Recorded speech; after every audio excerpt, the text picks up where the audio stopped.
7 minus 1 gives us 6, and 1 minus 7 gives us minus 6, so 6 times minus 6 gives us minus 36. And it would be great if it was a correct solution. When we work with equations, we also need to pay attention to the order of operations. So for example, before we do this subtraction, we need to do the multiplication, and before we do the multiplication, we need to do the parenthesis. But I don't use this method. Instead, I have another one that is much better. First, you need to find every addition in the equation. We only have an addition here, and even though it doesn't look like an addition, it is actually an addition. Just because we add a negative term, and this minus overrides the plus. So if the addition is only here, we divide the equation into terms using this plus. So 7 is our first term, this is the second term.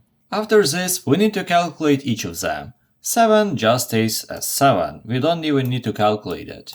And this is another story, it's pretty complicated. Wait, if you like the explanation so far, please consider subscribing. Thank you! Here we can use the same thing, but of course we don't have an addition. Instead, we use a multiplication. We only have a multiplication here, so the first term will be this minus 1 and the second term is this parenthesis. Minus 1 is just minus 1, but 1 minus 7 is minus 6. And of course we get minus 1, minus 6, what we do with them? Simple! We separated them with a multiplication, so in the end we also multiply them. Minus 1 times minus 6, 2 minuses create plus, and we get 6.